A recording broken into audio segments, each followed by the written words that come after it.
all about connecting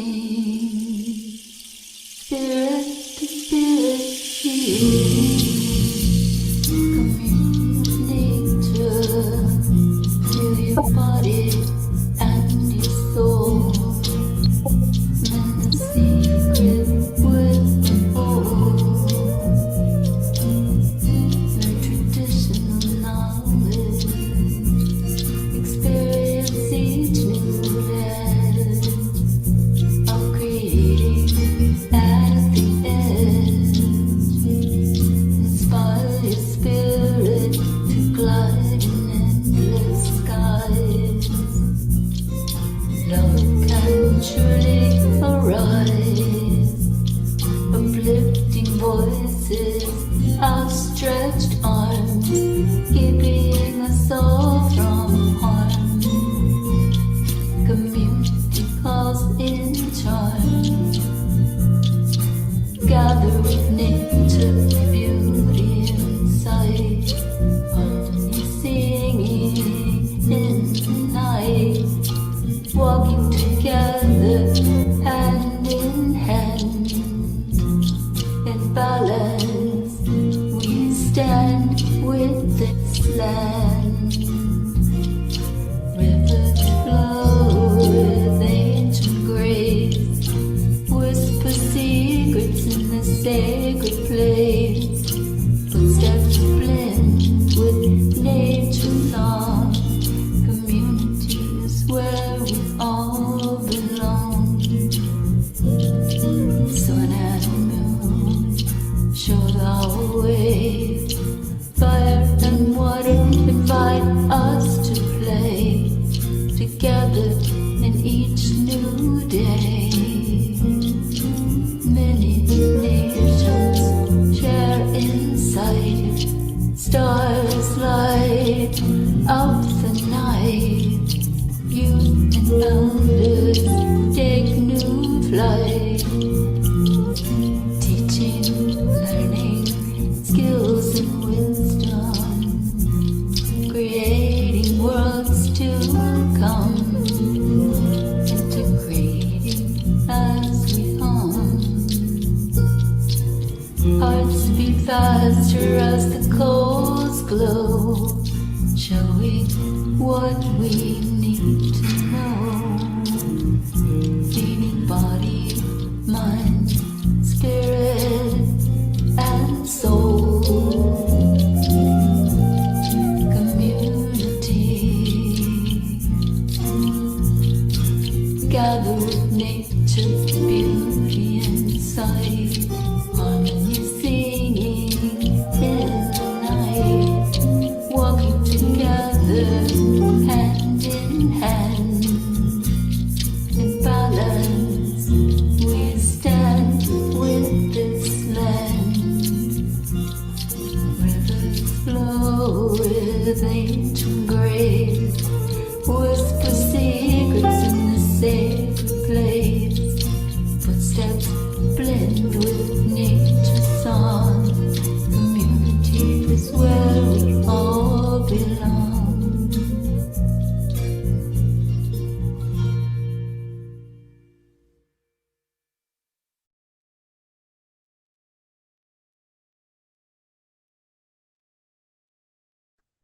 Yo, welcome friends. So happy to be here with all of you tonight. We are going to explore something new, something very, very new and very exciting. So please open your minds and join us in this new exploration based on a Cherokee prophecy that we are entering the fifth world. We are on the verge of the fifth world right now. We are actually in the fourth world, and the animals are preparing us for this fifth world, and they're preparing us in a way that explores more human potential than we can imagine yet. That is the critical thing to focus on in this journey that we're embarking on tonight. Okay, so the first world was started here on Earth by the stones, and they are the oldest because they have been here from the beginning. The Earth is still on a foundation of stone. We have Lakota ceremonies and sweat lodge that are based on the communication with the stones. We need to open our minds to learning from the eldest on Earth, being the stones. They brought the water next in the second world, and together they brought the plants into the third world. That provided the nourishment that we needed to come with the animals in the fourth world. Okay, this is also in alignment with some words from Einstein that Pamela's going to share with us and read to us right now.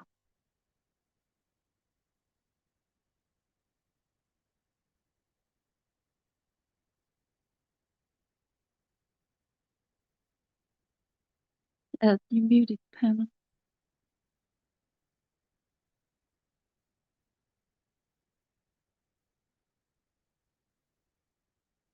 Along with Einstein's words, there's also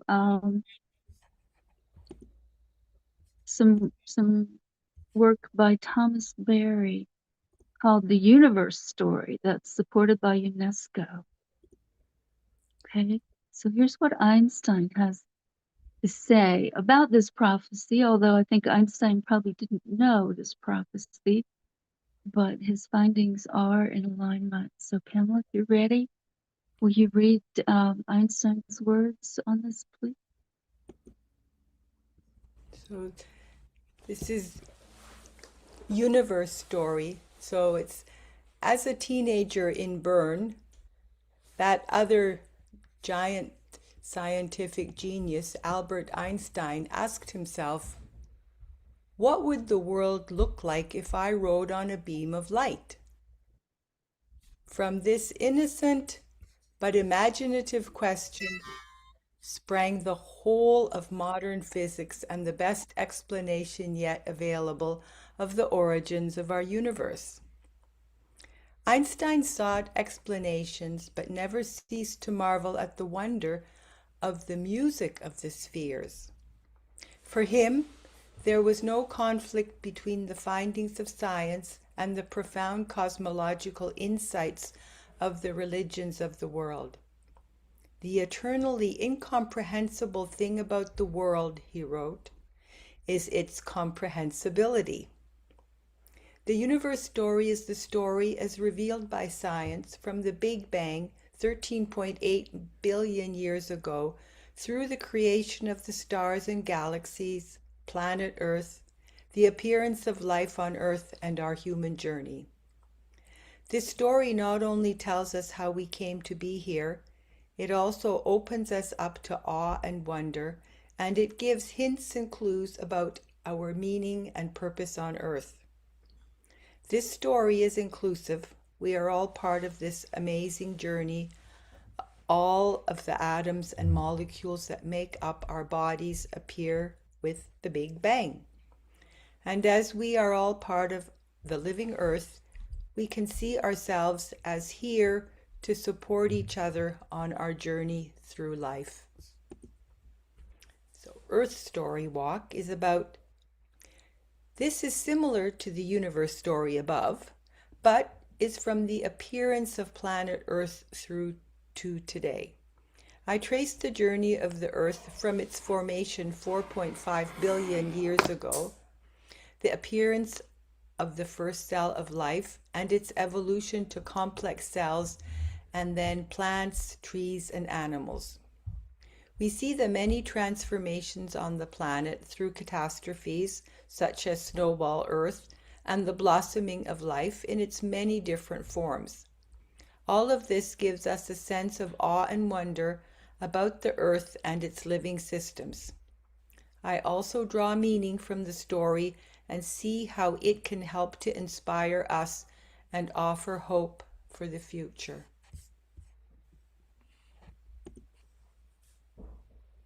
Thank you, Pamela. Isn't it fascinating to see how aligned Einstein was with our indigenous teachings? It's a good, encouraging example to open our minds to to more human potential, more than we have realized, more than we have experienced, more than we can possibly even imagine. Okay, a good example of that is how man studied the birds and learned to fly by making airplanes. Okay, did we make up any of that ourselves? I don't think so. We looked at how the birds could fly and we created a machine that could help us follow their example. Same with the fish. We looked at the fish in the ocean and the rivers, and we thought about how we could create or make something in imitation of these examples. And this is what we're talking about. This is so significant and meaningful in the evolution of humans and the evolution of life on Earth. So look around at the machines and how they imitate nature, and how we have also digressed to think that we did all this and that makes us dominant and it makes us higher than, more powerful, above, very contrary to what we presented in our series on mending the sacred hoop.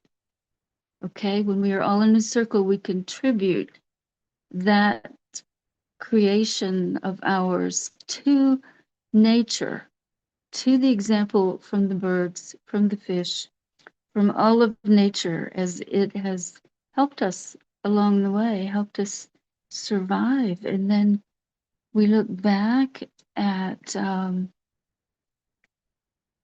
how this digression to thinking of our own body and our own mind and our own abilities as machines, we lose our humanness, we lose our connection between body, mind, and spirit, and our connection to all life around us.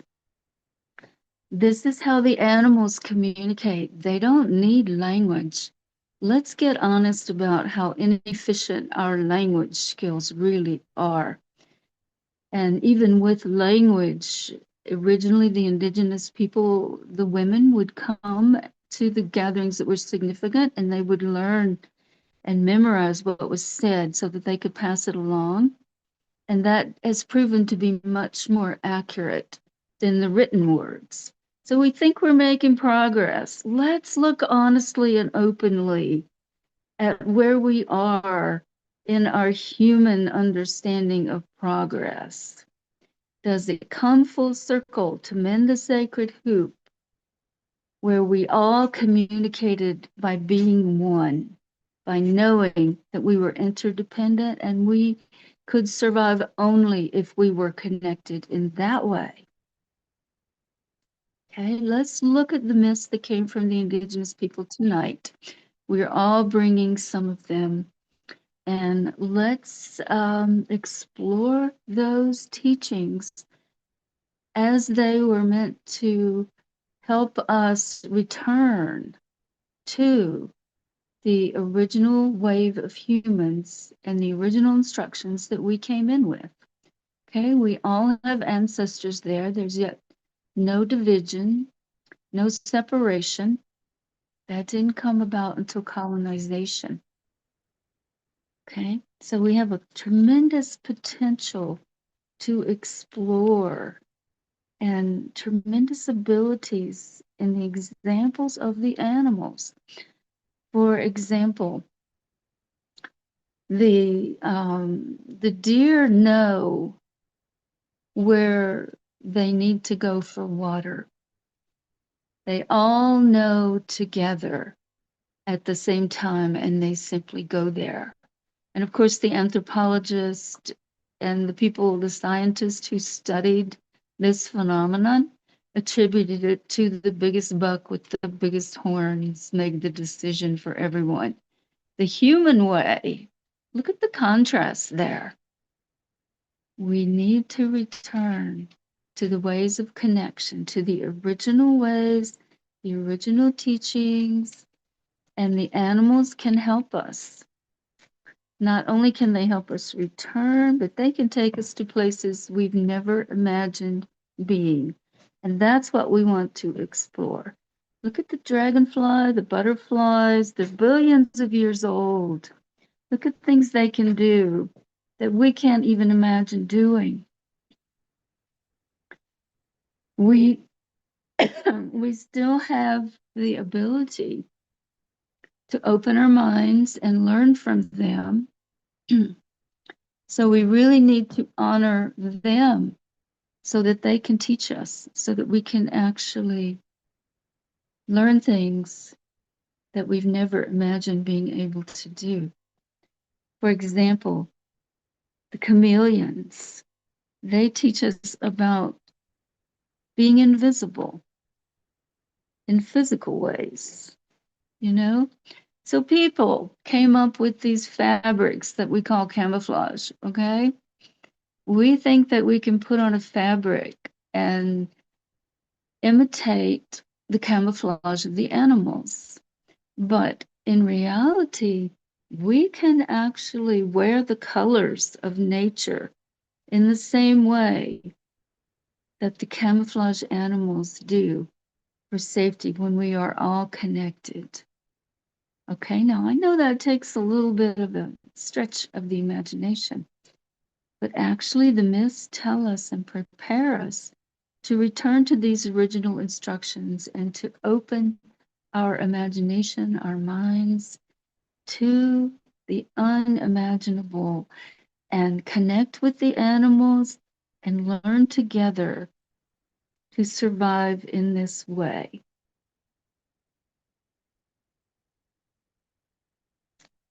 Okay, so please consider changes in your actions and opening in these ways. And the myth I'm going to share with you tonight from the Cherokee people is the way that the animals brought disease to humans in order to return to balance on Earth, with Mother Nature. Okay, the humans were crowding the deer and all the animals, and they were, they were moving into their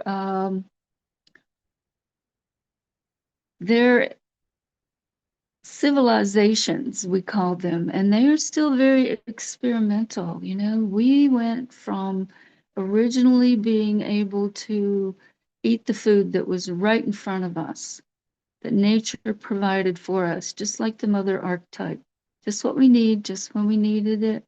We traveled some, but really not that much. We prepared for the seasons. They were cycles, we recognized them in their cycles instead of calendars and time that we use now. And we didn't have to plant and harvest and do nearly as much as we do now in this experiment we call civilization. So we can return to those ways. We also need to realize that this is our choice. And the animals realized that first, and so they brought disease to the humans in order to bring balance back with Earth. So fortunately, the plants had a connection with the humans and still have the connection and an understanding that they will help us, that they are still connected, we can still hear them, and they will nurture and feed us and heal us of these diseases if we pay attention.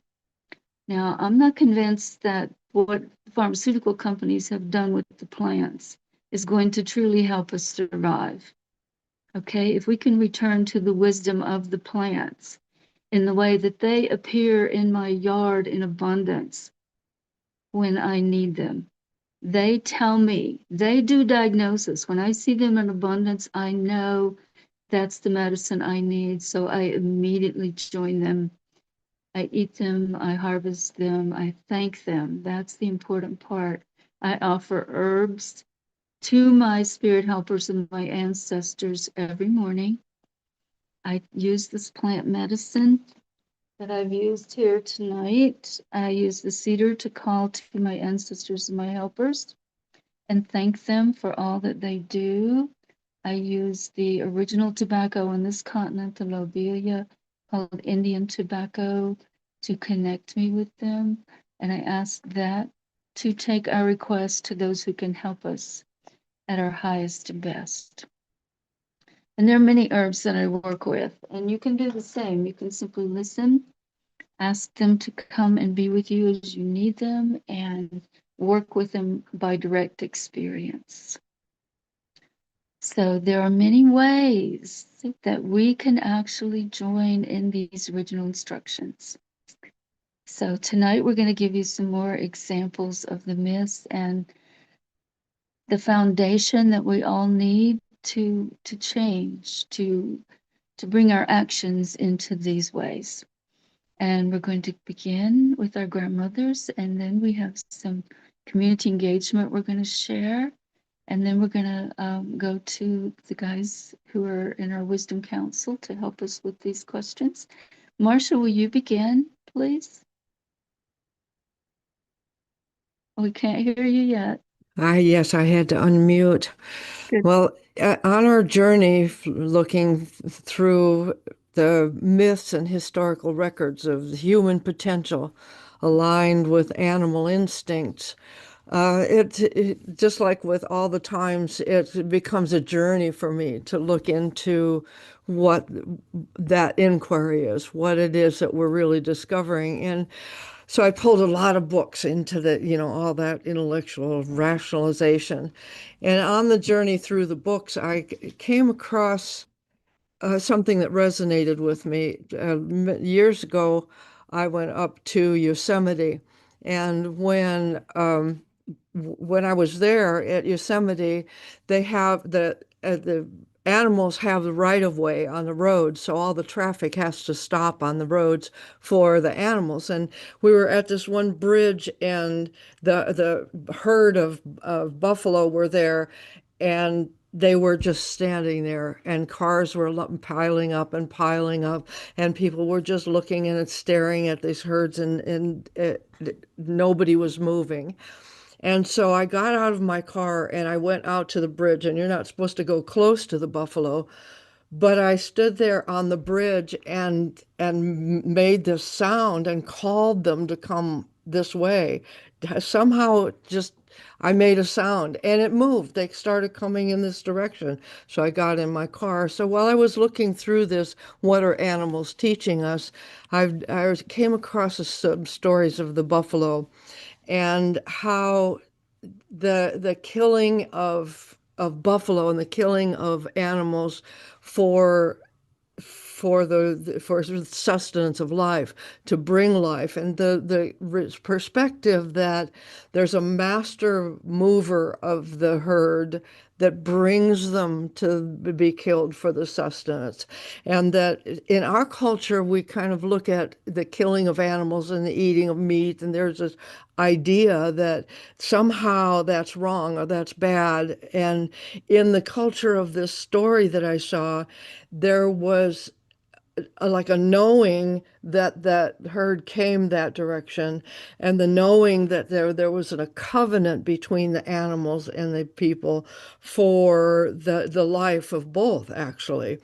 And that the relation of the buffalo with the indigenous was one of respect and a common covenant, and that that whole idea of a guilt of killing and the guilt of it was not necessarily there. Yes, we didn't like to kill animals, but the ritual of prayer before the killing and the appreciation of the animals bringing their life to your life and the sustenance was really moving to me in the realization of the flow, the ebb and the flow of life, and the buffalo being that story, that myth that really brought not only just the reverence and the respect for the buffalo in the fourth world, but the respect for the plants that give up their energy for us, and the rocks and the messages they have and what they do in the foundation of our life. That reverence for the planet that is almost lost in our culture. And so that for me was the story, the myth that brought forward to me an opportunity for me to rise above guilt, rise above the lower frequencies, um, interpretation or opinion in the flow of the life and our relationship with animals. So that to me was a really beautiful story. Thank you, Marcia. Patricia, would you like to share? Okay, hello from Brazil. Most of you know me. I have an NGO in southern northern part of Brazil, and that I work with directly. But here right now, the what came to me as we were studying, we were exchanging, was the myth of the Quetzalcoatl, the plumed serpent, because aside from the story, we put it in our work and our magical passes that came from Castaneda, from the Another Nagual, that myth to me is very clear about the serpent and the eagle or condor, the flying bird. So I thought that would be something to share here. And just to be short on time, what about I called in Mark and I have a little video of Miles. Can we use both, Pamela? Start with the little video of Miles, and then we go straight into Mark. And I won't speak, I won't share my meeting with the snake and the falcon that I shared with you guys. I'll do that in the next time. Okay? And so this time we start with a video of Miles, who is a Chinese, he's an Argentinian, but he's a medical doctor. He was an apprentice of Carlos Castaneda, and he studied deeply these shamanic, this cosmovision. But let's put that first, okay, Pamela?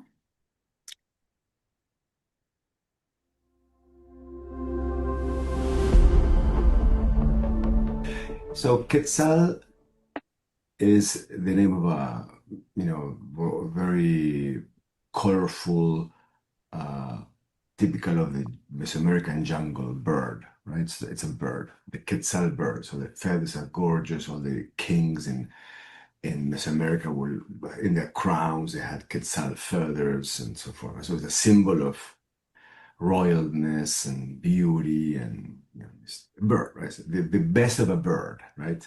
A winged creature. And then Cuatl means serpent. So then you have serpents, right? Serpents are also other creatures of the jungle, completely different than birds, right? So mammal, reptiles are cold-blooded, earthborn, airborne, wings, no limbs. I mean, no physical contact, only belly, sensorially. Completely different creature, right?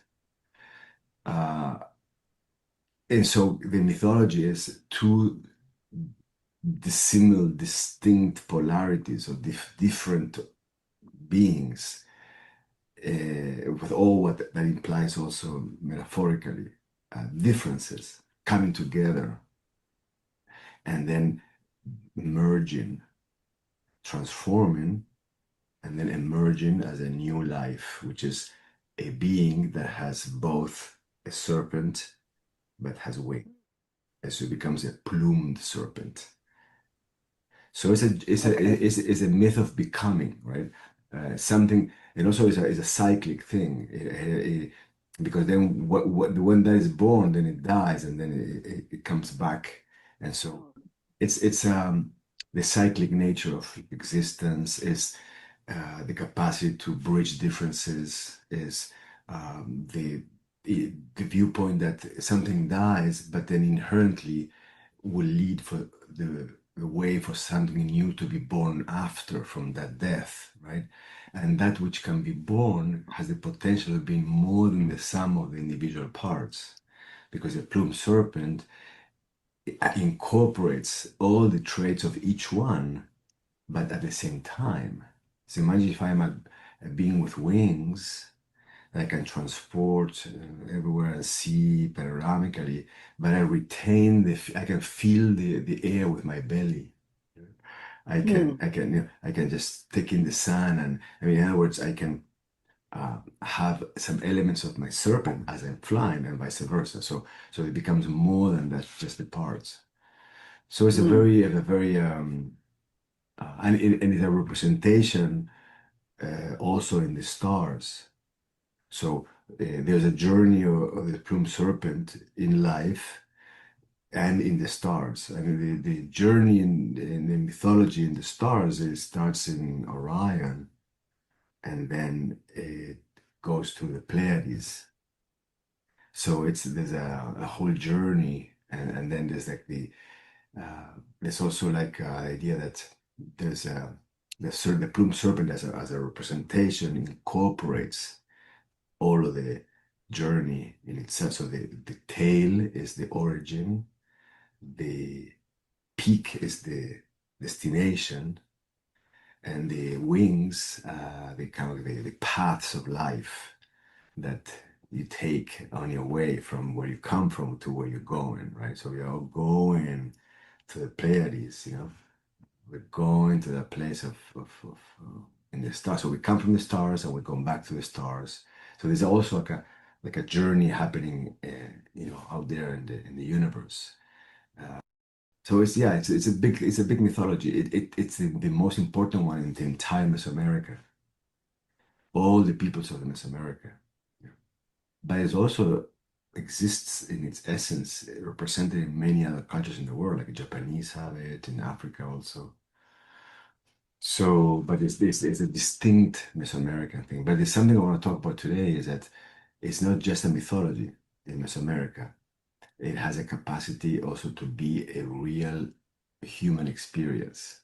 So Quetzalcoatl is both a myth and a real person. That's the interesting part. In the historical lore of Mesoamerica, Quetzalcoatl was a person. So it is a mythology, but it's available to the human experience, not just as a something you read about the pantheon of the Greek gods, and it happens in there in Olympus. No, no, yeah, it can happen here to us human beings. We can be the embodiment of the Quetzalcoatl ourselves. So that's the part that we miss out and we don't pay attention. But that's the one I want to focus today on.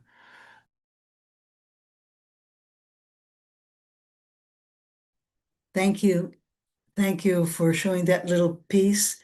And of course, we don't have all that time in the world, but I want to introduce here Mark to follow up on this topic of the Quetzalcoatl, because Mark, aside from being an international speaker, living in Brazil for decades, and being an entrepreneur, his passion has always been archaeoastronomy.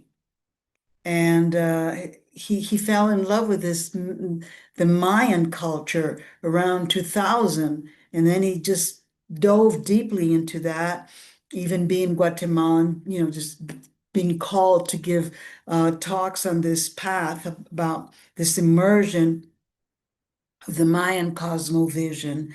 So Mark, to me, is an excellent reference for us to understand deeply, what is this myth?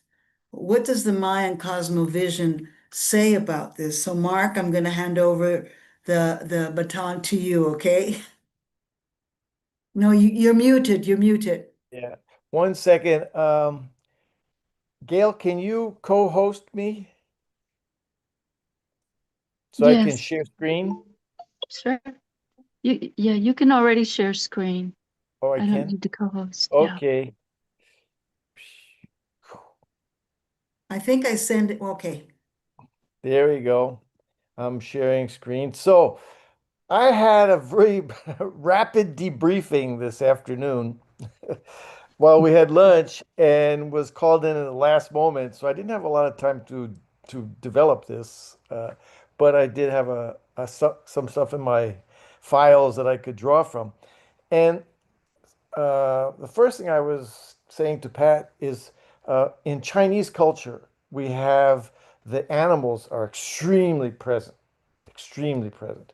And so Tai Chi, for example, there are five styles: the crane, the tiger, the snake, the leopard. They observed how these animals defended themselves, and that through that biomimicry, they created these different styles. And within the styles, you have names that refer to the animals as well. So, parting the wild horse's mane, white crane spreads wings, repulse monkey, grasp the sparrow's tail, high pat on horse, carry the tiger over the mountain, and snake creeps through the grass. Okay, so that's one aspect. But then we all know that you also have the 12 zodiac signs are all animals.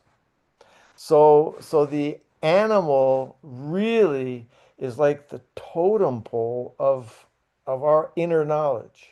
Okay, and if we can find that knowledge in the animals, we know that it's universal. So I went around and through mythology, Miles will pick up on this. Um, in mythology, the bird figure is always there's always three. One's the bird, one's the feline, and one's the reptile. And as Miles pointed out, these all convert into our body. So it's a very practical experience. And in Chinese medicine, I have a diploma in traditional Chinese medicine. What we have is the three dantians, which correspond to the three most important chakras. So you have the Shang Danqian, which is in the head. You have the Zong Danqian, which is the heart, and the Xia Danqian, which is the gut. Okay, so in Chinese, once again, uh, it was funny. It seems like Miles and I sort of worked together, but we didn't.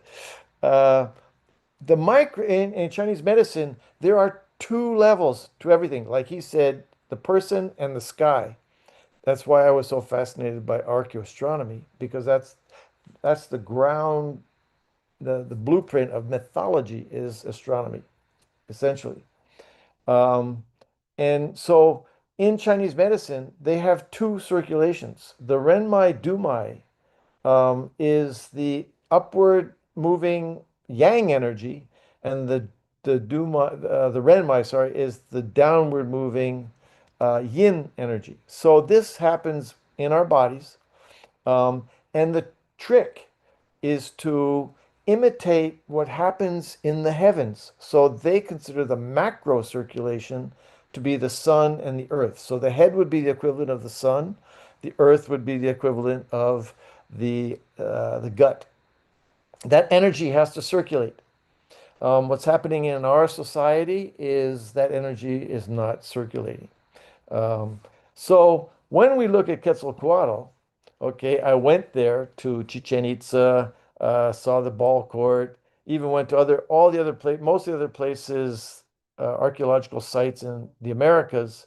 Here's Tiahuanacu, the Puerta del Sol. So, and what I learned, what I learned while I was there is the following. Quetzal, as Miles said, is the bird. And like I said just prior, the bird is always head related. So the crown of feathers is always going to be on the head. Okay. And so when we go to Central America, North America, South America, what we find is the feathers on the head converse with the snake in the gut. And so the objective is for us to make that reconnect. That's where the word religion, religare, comes from. we have to reconnect those. We sort of have to hotwire our inner system. Okay, so that energy can then recirculate. So the trick is, how do we get the head to talk and to communicate with the gut in terms of on the physical plane? So here we have Quetzalcoatl, the on the pyramid itself, you'll see that figure. And what you're going to see is the the feathers in the back. I'm sorry, the scales in the back, and the feathers around the head.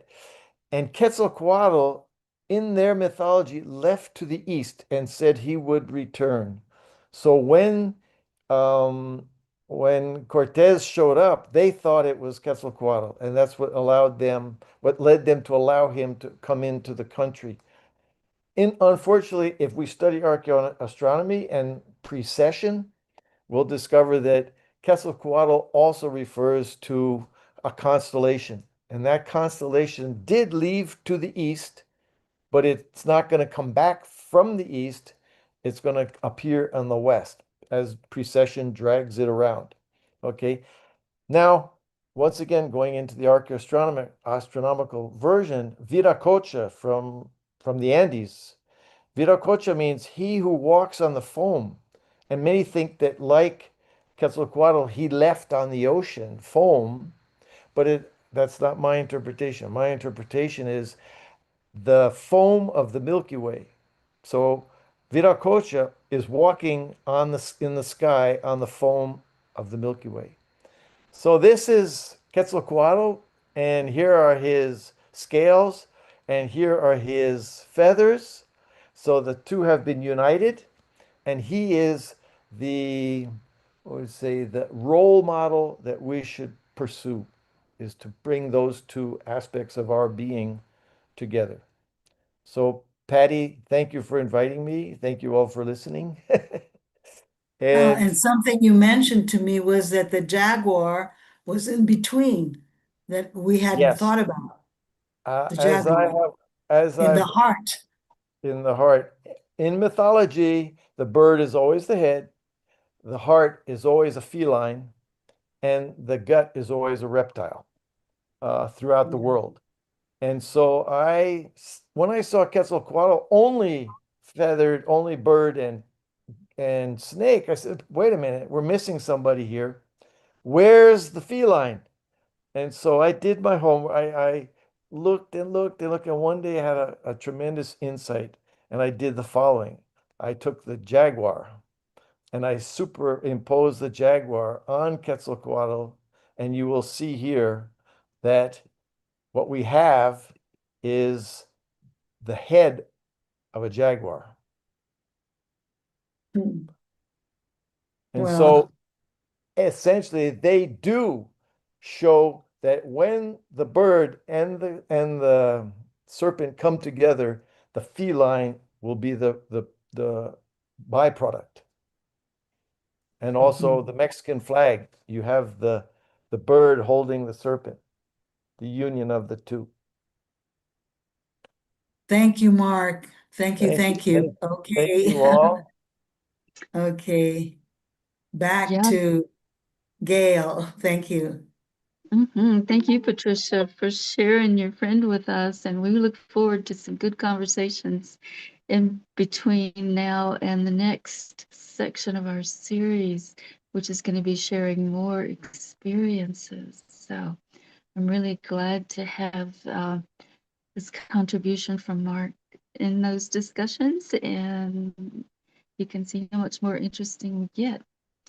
So at this time, I would like to invite James if he wants to share with us.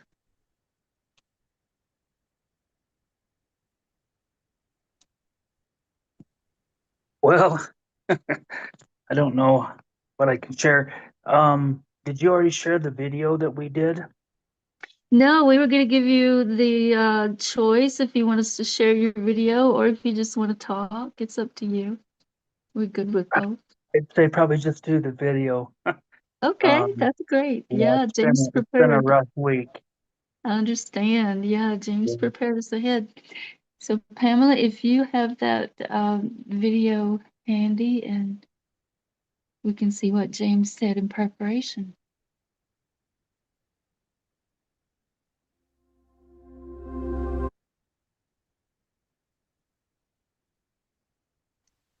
The thing about the animals, the plants, all of the natural world, um, like Gail and I were talking about, that hasn't changed. We've changed.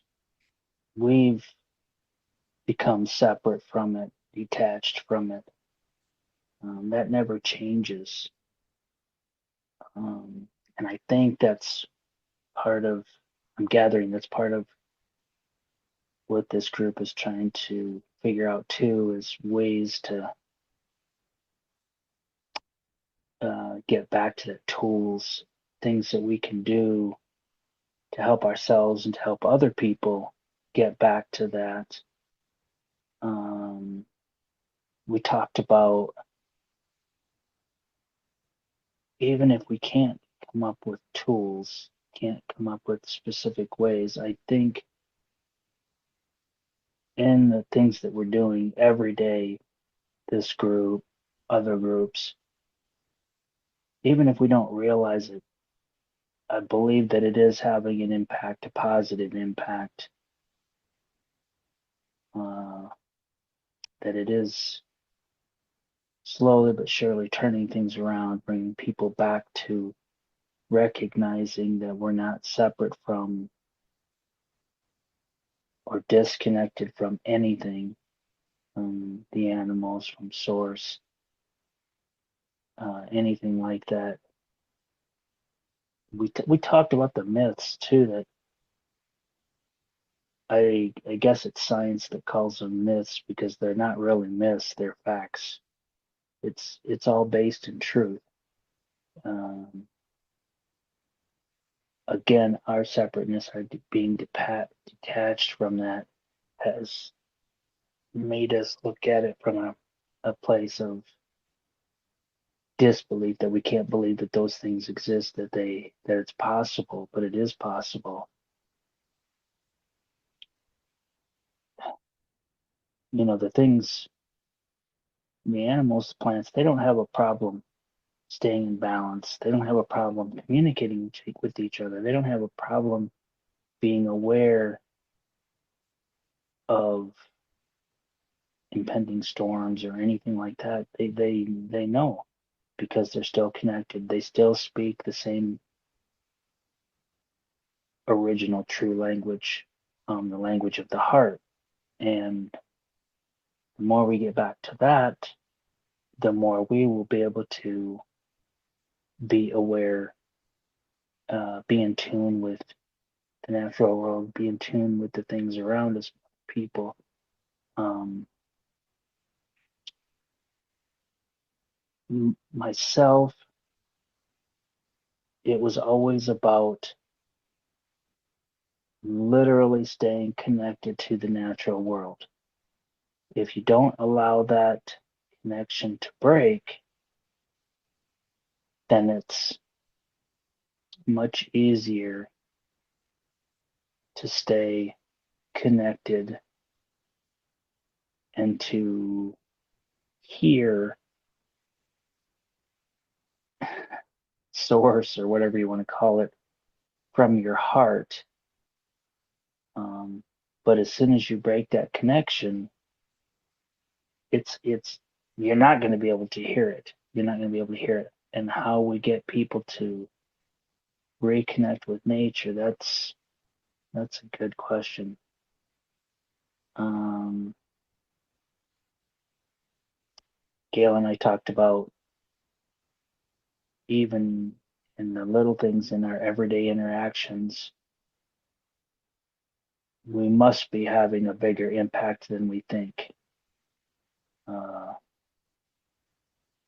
I don't believe that it's possible to not have a positive impact. Um,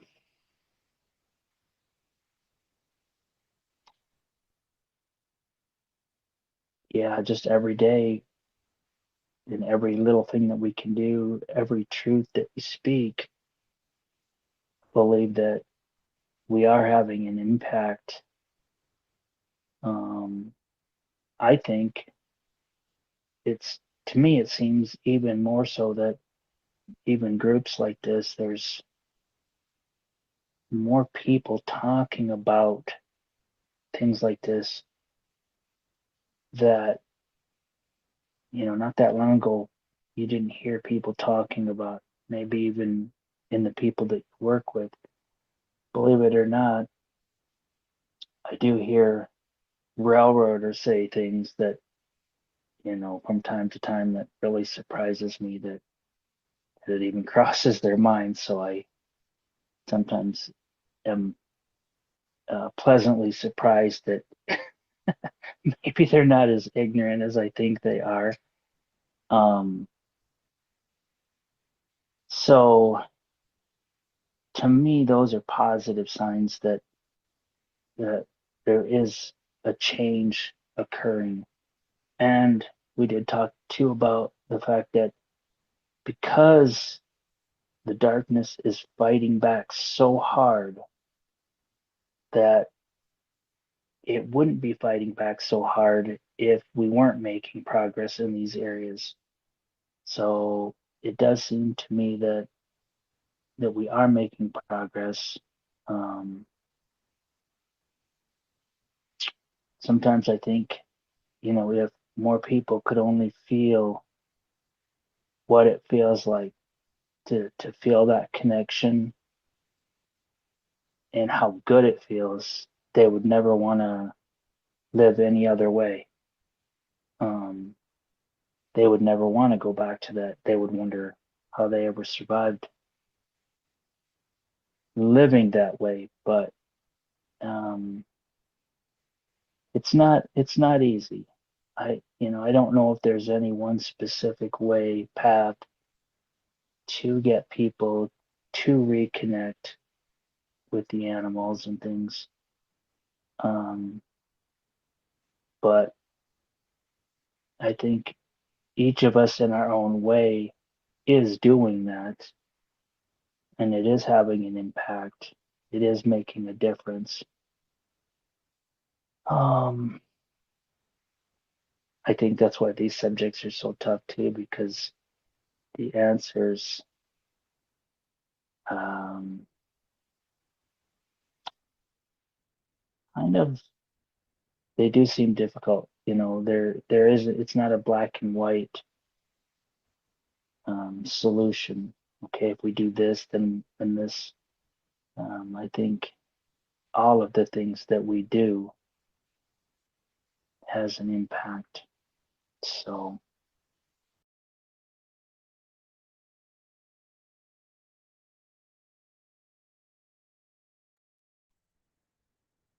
Yeah, that's great, James. And I'm connecting some dots. We're actually here from all over the world connecting dots. And I use the example in opening that the birds showed us how to fly, the fish showed us how to be on the water with the boats. And I'm wondering if the trains, James, could be like on the level of the snakes. I think in the Hopi prophecies, they refer to the trains as the snakes. They are the closest to Earth. So I'm wondering if you have any thoughts on that, on what the trains came from, which animals told us how to do that. that's a good one. Yeah, that could very well be. Um, I don't know. I don't know if my perspective would be good though, because in this way, maybe it's a kind of a Christian thing of I see the trains, the serpent as a bad thing, um, because I know how the railroads operate. Mm, Uh, but I also know that that's a Christian perspective. So I don't know. I really don't know. I guess I haven't thought about it too much. I'll have to give it some more thought and see what yeah, I we'll have some come up with. conversations. Can I Yeah. chip in here? Sure, Mark. Yeah. Interesting. You mentioned the biomimicry and so forth. speaking of trains, one of the biggest breakthroughs came because of a bird. Because the high-speed trains, when they came out of the tunnels, it would be like a sonic boom, and it would disturb the entire vicinity or neighborhood or whatever. And they said because the front of the train was very round, like a bullet, and they said, how can we avoid the train coming out of the tunnel and making this sonic boom? And so had the idea of imitating the cranes that go dive into the water, and their beak is so pointed that it doesn't disrupt the surface and the fish doesn't get out of the way. And so that's why the high-speed trains today have such a pointy nose. Beautiful. And that's how we learn from all life around us that we are not so dominant, that we are not the ones above all the others, that we all contribute. Thank you, Mark and James both. And Lenny, would you like to share with us at this time?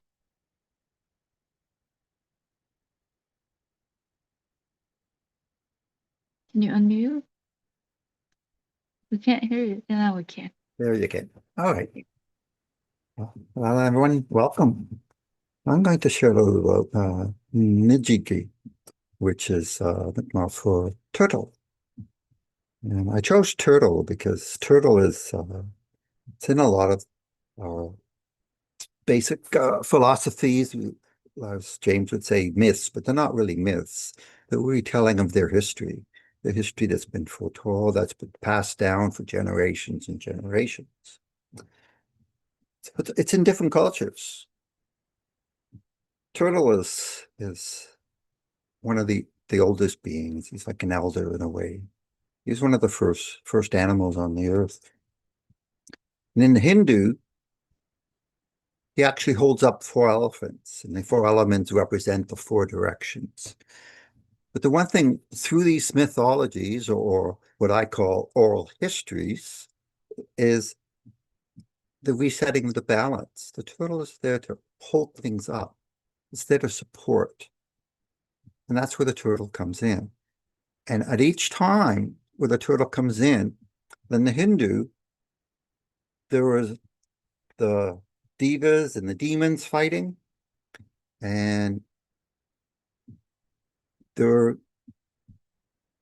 were fighting because they were out of balance. They were unbalanced because there was supposedly a curse put on them.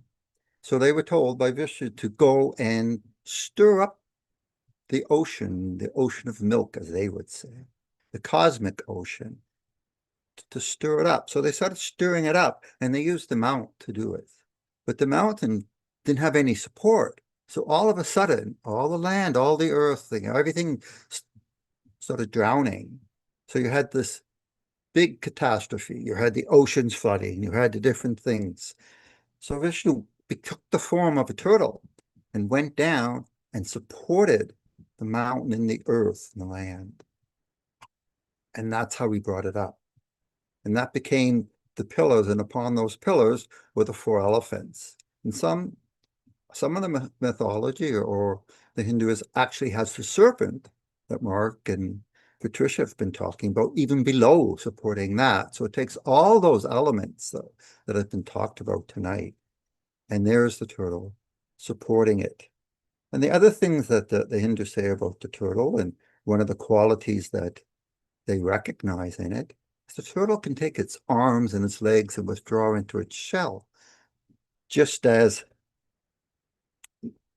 the mystics there do, the yogis do. They want to withdraw into the goal of the material senses, draw and bring out their spiritual aspect, they withdraw in. And to them, they're taking like the turtle does. So there's an example of learning from the turtle that they practice to this day. And the Chinese also have a time when the water guard and the fire guard were fighting. And it was a major battle, and water guard lost. So it got mad and it banged its head across the mountain. And then that caused volcanoes to erupt, caused the water to flow through the hole in the earth. The Milky Way went through it. Everything came pouring down. Again, you have that great flood, that disaster. Most of humanity was wiped out at that time.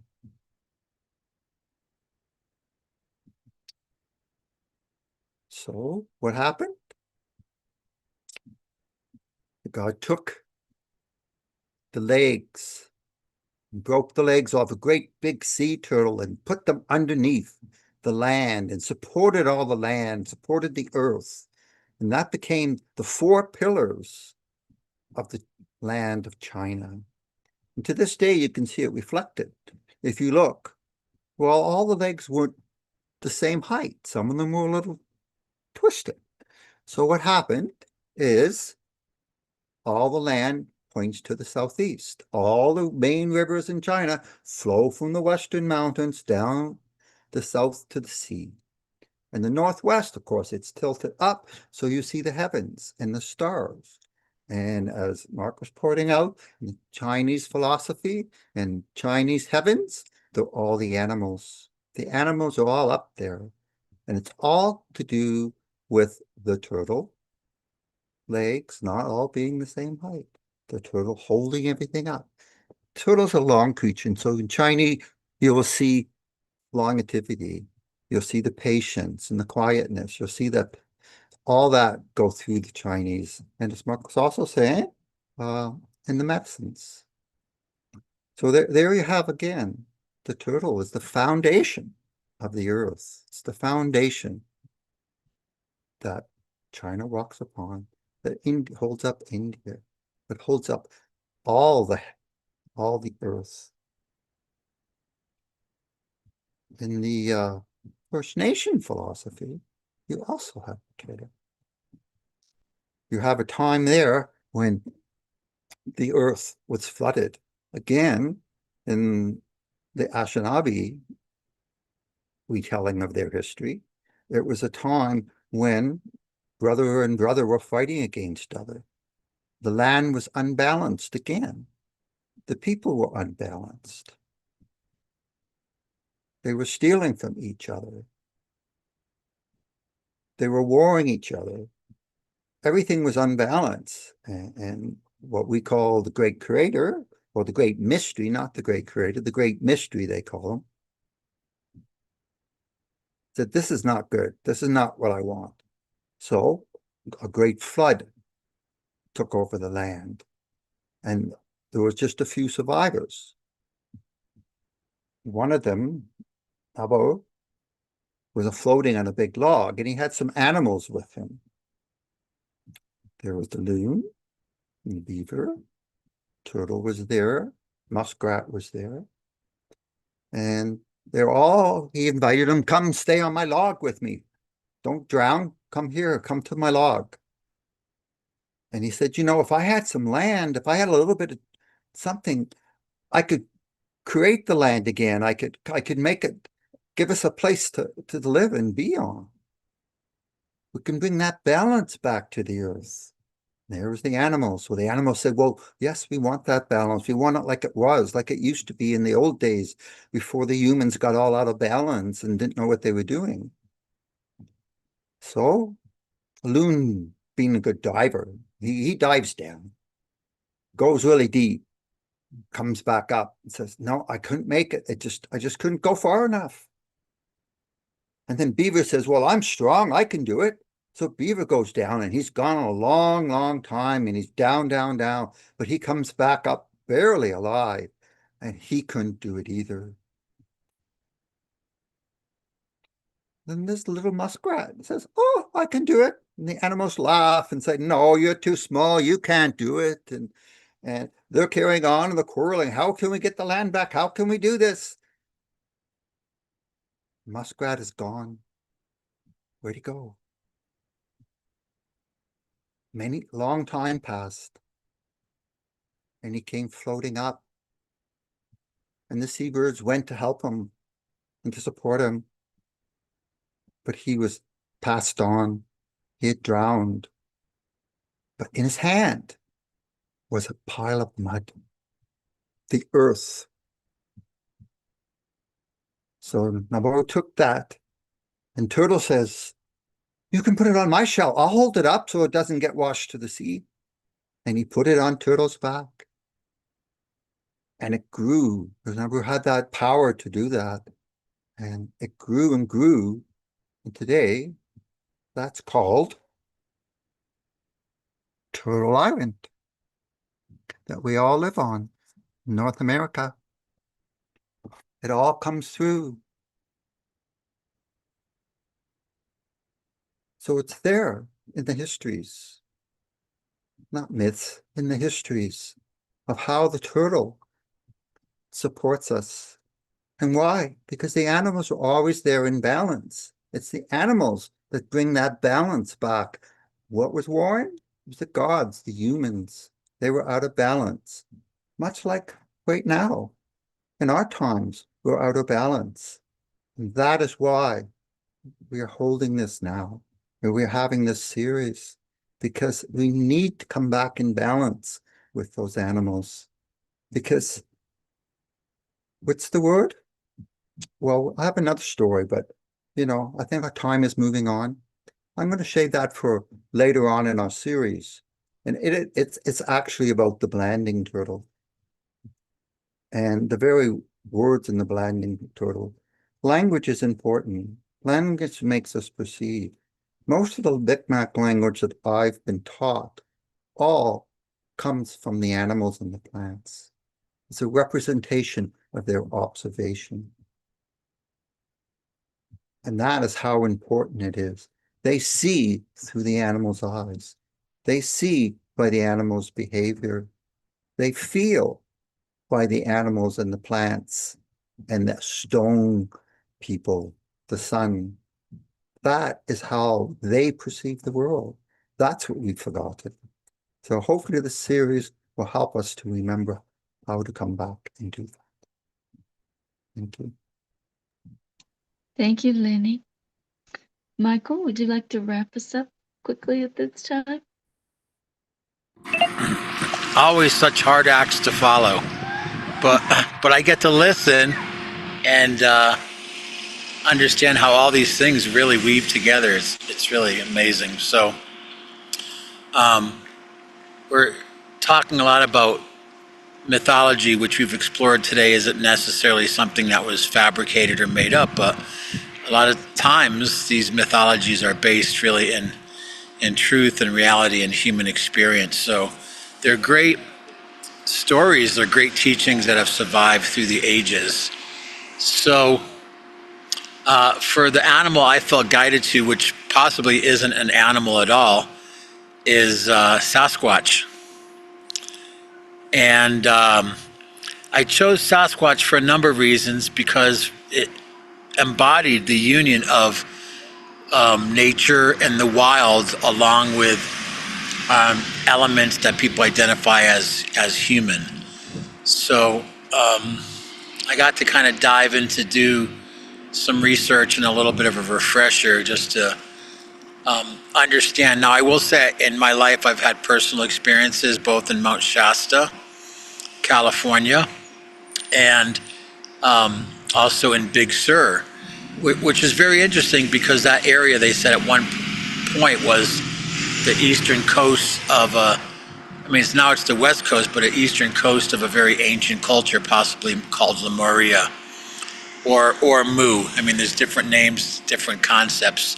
So, regardless of the actual science or factual history, which I think sometimes can be fluid, it dawned to me through these personal experiences that these are beings that have been connected to the land for a very long time, possibly longer than humanity itself, certainly longer than us in the so-called modern age here. And I think what was fascinating, just to go from my personal experience kind of to some of the teachings and the mythology, is that it was a very profound, impactful experience, and it carried a quality and an attribute that you typically don't experience in 99.99% of the world, the fabricated world, the man-made, human-made world, the systems, the buildings, the development. But even in nature, that experience carried an even more potent essence at that experience. It was almost like nature distilled down and condensed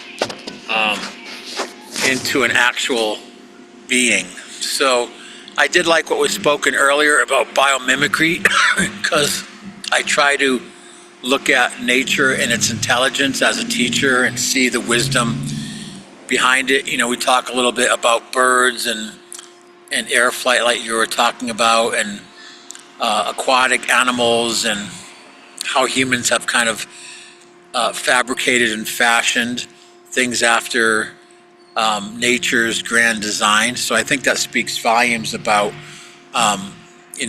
human beings still have not surpassed the wisdom of nature in our short thousands of years and eons that we've supposedly been on the planet, and possibly even longer based on civilizations that have risen and fallen for whatever reason, floods, fires, magnetic pole shifts, etc. But what I really wanted to focus on is those were very profound experiences, and how that ties into what I'd like to talk about is some of the mythology. We live in an age now of like Sasquatch mania. You have all these TV shows, people are out hunting Sasquatch, and they're going to find a Sasquatch footprint, or a Sasquatch piece of hair, or even a Sasquatch fecal matter, and all of these things.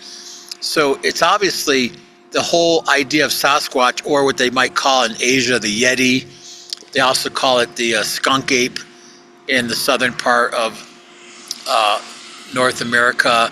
I mean, there's so many names and indigenous stories from around the world about this same type of being. So, it's really hard to justify this as some sort of cryptoid creature that happened to survive as kind of like a prehistoric ape or prehistoric person. But because of what we've seen from that, it actually has a very evolved and very advanced consciousness and intelligence. It's not like just, even monkeys, gorillas, apes, orangutans have an amazing intellect, but it has to be something, the missing link, or whatever you would want to call it, that has some level of intelligence. So for me, in my experience and tying to the mythology, Sasquatch, Yeti, the grass man, skunk ape, has a lesson of living in harmony with the natural world.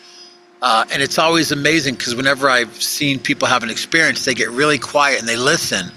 And as they listen, maybe you hear birds flying by, maybe you hear the wind, maybe you hear streams, water flowing.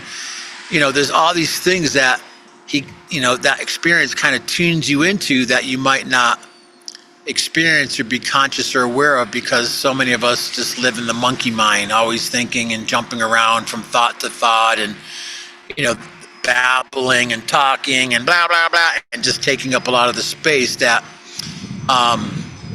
those experiences tend to have a very profound impact on people that have them. So the idea of harmony with nature, I think, is very powerful.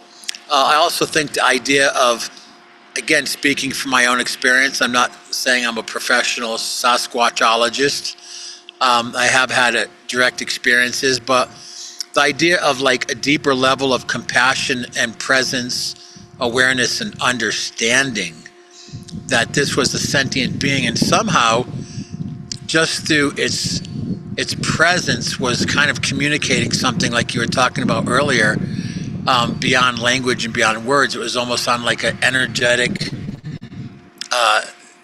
telepathic or empathetic level of communication between beings. So I thought that was something that was very powerful. And if we go back to harmony with nature, then we start to think about the nightmare of people running around hunting these beings as some sort of trophy or some sort of, they're going to achieve fame and fortune or whatever because they caught. I do believe, regardless of whether these beings live in the earth or they live in another dimensional field and they can come and go as they please, which is very possible because we understand quantum physics. We understand there's more dimensions and things that exist that we can see with our human eyes or hear with our ears. All the different spectrums of light, infrared, X-ray, gamma, ultraviolet, etc. So, I don't see us really catching a Yeti or a Sasquatch soon, but I do see the potential of them even more revealing themselves more than they have in the past, but doing it in a way where they're not going to be hunted or shot, that they can actually be received. And in many indigenous cultures, they talk about how indigenous people actually did have relationships and communication with these beings. So the last thing I'd like to add is just the importance of living harmoniously in a community. Oh, look, I see a baby. It's not a Sasquatch, it's another four-legged creature walking around on a carpet. So maybe that's my cue to stop talking and give it over to the pupsters there. Just the importance of living in harmony with our ecosystem and with nature, blending into nature, not dominating and not having a controlling or patriarchal mindset about that. So that's what I'd like to share for today as we start to explore these myths and how these animal beings' powers can make us even more human. Thank you, Michael. I just had to show you how attentive my little wild animal dog was when you were talking about Sasquatch. He was very engaged. And I would like to invite all of you to our next session, which is going to be about suggestions for natural animal actions we need to learn in order to develop more human potential. Okay, let's look around. Let's look around at the animals and open our minds to this new discussion we had tonight. Just see what we might come up with that we'd like to learn from the animals that hasn't been approached yet, that we don't even imagine as human potential. Let's go out there and see what we can imagine and what we can take action on and bring together, bring about by coming together in this way. So that will be in a month in the full moon time in April. And we look forward to seeing you all then. And then our third session, we will explore our experiences and what more potential. We're really looking for potential learning from the animals to prepare us to stay as humans in balance with Earth, as this wave of humans, like so many who have gone before us. We have to learn these things and create more balance in order to stay, or we will just go into another wave of humans. So think about that and join us in the examples and the synchronicity that comes up in our exploration. Just like Patricia running into Mark today and all that he was able to contribute, we have synchronicities that really guide these processes that we share. And we'd love to invite everyone to share their experiences of these quantum physics, magical, mystical ways of becoming more fully human and exploring our untapped potential. So thank you all for being here now, and we hope to see you again soon.